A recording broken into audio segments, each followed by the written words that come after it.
Hi everyone, अस्सलामु अलैकुम। कैसे हैं आप सब? अच्छा जी, जो नैना है और उनके मिस्टर हस्बैंड है, उनके हवाले से यहाँ पर अब कंट्रोवर्सी स्टार्ट मुझे लगता है हो ही गई है। चीज़ें कंट्रोवर्शियल हो ही रही हैं, बहुत ज़्यादा गुडी गुडी बन गए ये लोग। और अब क्या है कि यहाँ मैंने एक चैनल पर इनफैक्ट जो कि रिएक्शन चैनल है, कुछ चैट्स देखी हैं जो उन्होंने कम्युनिटी पोस्ट पर लगाई है। और डोंट नो किसने चैट की है, जो रश्के कमर है उनके साथ।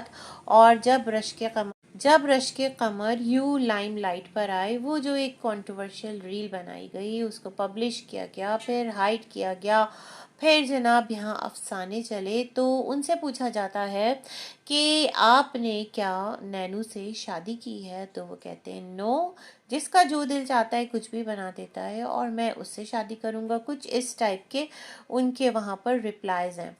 अब भाई, आप एक लेडी है जिसको कि आपने फॉलो किया है, जिसने आपको फॉलो किया हुआ है, जो आपके गले रखकर रील बना रही है, आपको हर जगह उसके हस्बैंड के तौर पर, उसका एक्स जो है वो यहाँ पर आकर कितने टाइम से आपको ही मुखातिब कर रहा है। उसके भाई ने इवन आपका नाम लिया और हर जगह रश्क कमर होता रहा। और आप कह रहे हैं जाने ना जाने गुल ही ना जाने, बाग तो सारा जाने हैं। मतलब कंट्रोवर्सी करना है यूट्यूब पर सर्वाइवल के लिए, जो कंट्रोवर्सी है इस किस्म की, वो बहुत ज़्यादा नीडेड है। अदरवाइज़ ये तमाम तर चीज़ें करने का मकसद क्या था? जो आपकी बीवी है जिसके साथ आप घूम रहे हैं, तो ओन कीजिए।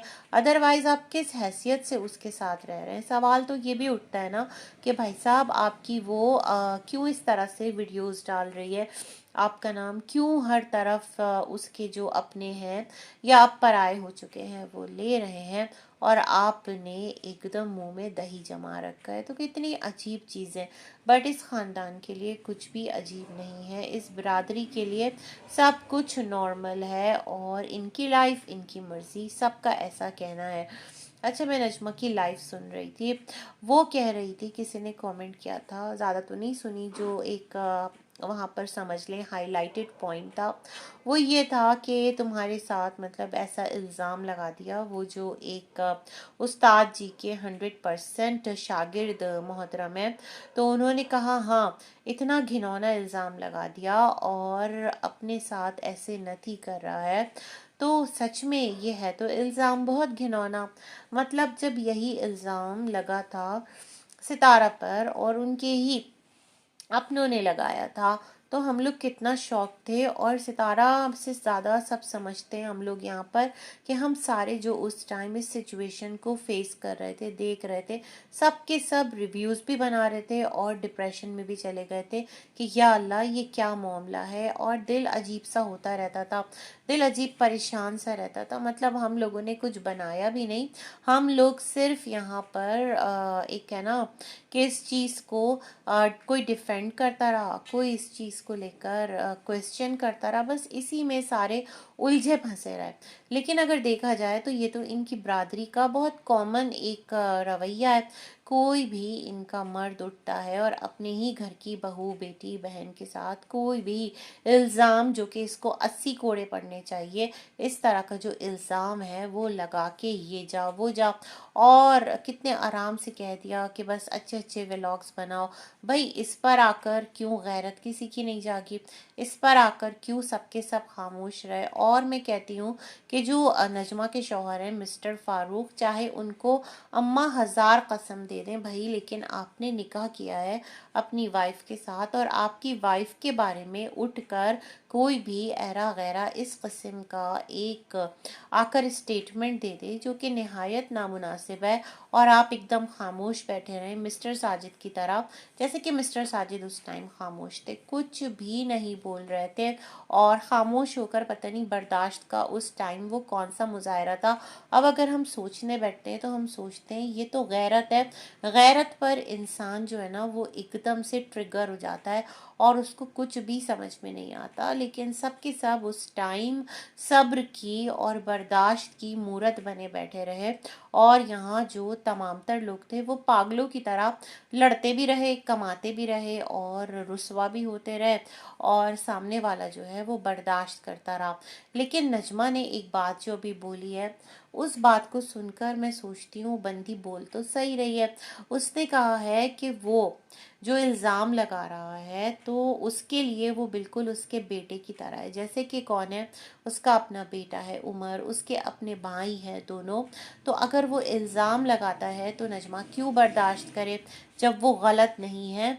और उसका ये भी कहना था कि बर्दाश्त वो सारे लोग करें जिन पर यही आदमी इल्ज़ाम लगाता आया है या जिनके बारे में कुछ गलत बातें करता आया है, कि जो वाक़ियतन जो इल्ज़ाम लगा रहा है ना कहीं या तो वो सच हो या फिर वो इससे डरते हो।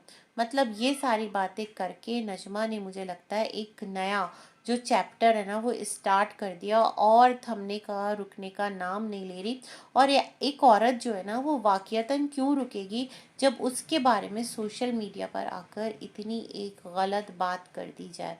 बात तो ये भी है ना, लेकिन भाई इनकी बरादरी को अगर देखें ना तो इनकी बरादरी में जो एक से ज़्यादा शादियां हैं वो ठीक है, एक मुसलमान के लिए जायज़ है, लेकिन इन लोगों ने उसको तमाशा बना रखा है। ये अपने मफाद के हिसाब से, एक हलाल काम है ना निकाह, उसको कभी एक के साथ करते हैं, फिर उसको छोड़ते हैं, फिर दूसरे के साथ करते हैं। ये वाला इनके यहाँ एक बहुत कॉमन ट्रेंड है। हर चीज़ को मजाक बना रखा है। और फिर जिसको छोड़ देते हैं ना उसके किरदार को जिस तरह यूट्यूब पर लाकर तमाशा बनाते हैं, ये भी जाता है एजाज़ इन्हीं लोगों को। जिस तरह के अभी ये जो एक्स हैं जिनको चुप करवाया है इनके उस्ताद जी ने, तो वो अपनी एक्स के लिए कितनी गलत बातें बोल चुके।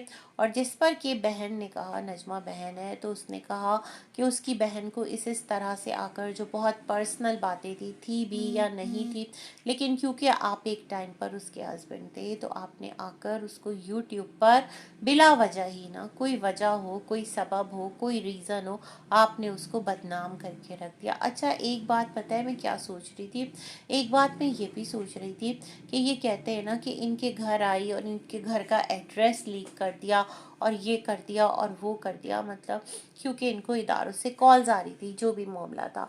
तो भाई आप तो अपना व्हाट्सएप नंबर खुद ही छाप रहे हैं, तो अगर किसी को आपके ख़िलाफ़ कोई एक्शन लेना होगा तो क्या आपका नंबर वहाँ अवेलेबल नहीं है, उससे वो कोई एक्शन नहीं ले सकता। तो ये जो लीक कर दिया एड्रेस और ये लीक कर दिया वो लीक कर दिया, ये जो तमाम तर बातें चल रही थी, मुझे लगता है कि ये तमाम तर बातें भी एक विक्टिम प्ले करने के लिए थी। और दूसरी बात मैं ये कहना चाहती हूँ कि यहाँ पर जो सितारा हैं उन्होंने जो भी ब्रांड का काम स्टार्ट किया था, अब तो खैर उनकी ब्रांड स्टॉप ही पड़ी है, रुक गई है, थम ही गई है।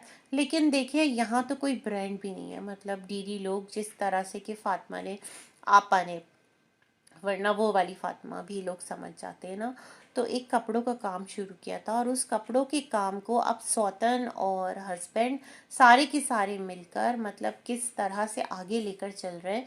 उनकी इंटरनेशनल शिपिंग भी हो रही है, ना ही उन्होंने कोई पेज बनाया, ना ही उन्होंने कोई ब्रांड बनाया, ना ही उन्होंने कोई वेबसाइट बनाया, बट वो अपना काम कर रहे हैं। मतलब एक चीज़ ये इतनी आसान थी और सितारा आप इसको इतना ज़्यादा डिफ़िकल्ट बना के क्यों, मतलब जैसे कि टीम है तो वो टैकल कर रही है, तो फिर क्या है कि अब इंटरनेशनल शिपिंग भी सून आएगी और आपके इंडियन जो सब्सक्राइबर्स हैं, इवन कि वो आपके ड्रेसेस आपके प्यार में ख़रीदने के लिए, जाहिर बात है उनका आपके साथ एक प्यार है, एक मोहब्बत है, वो जो है आपसे बोलते रहे, बट आपने वो तमाम तर चीज़ें नहीं की। और जो आपका लास्ट लॉट था वो आपकी एक जो सब्सक्राइबर हैं, सपोर्टर हैं, उन्होंने ख़रीद के जो आपका एक बर्डन था वो हल्का किया। तो मैं सोच रही हूँ क्यों, मतलब आपने उसको एक बोझ की तरह क्यों उतारा, आप क्या सिंसियर नहीं थे अपने काम के साथ। थोड़ा सा मैं ये समझती हूँ जैसे अभी दीगर लोग भी कर रहे होते हैं, सेल लगा रहे होते हैं अपने ब्रांड के कपड़ों की, क्योंकि उनको उसको आगे लेकर चल रहा होता है। मुझे लगता है वो जस्ट फन ही था आपके लिए, और फ़न के तौर पर, शौक़ के तौर पर, एक कहते हैं ना एक टाइम का जैसे शौक़ होता है उसकी तरह आपने उसको पूरा किया और फिर उसकी तरह आपने उसको एंड कर दिया। तो ये तमाम तर बातें भी जहन में आ रही हैं। मुझे लगता है आपको नीड नहीं है, अदरवाइज़ जो इंसान इन्वेस्ट करता है ना तो गिर कर दोबारा संभलता भी है। लेकिन मेरे ख़्याल में आपको नीड नहीं है, आपने और कुछ चीज़ें जो है वो प्रैक्टिकली करके रख ली हैं, और नॉट नेसेसरी कि आप जो है वो ब्रांड ही लेकर चले। लेकिन इस तरह की जो एग्जाम्पल सामने आती है ना कि मतलब इतना इन्वेस्ट किया और फिर उसको एक बोझ की तरह उतार फेंका, ये थोड़ा वियर्ड लगता है। तो बस इसी के साथ करते हैं अपना वीडियो एंड, मिलेंगे एक और रिव्यू में।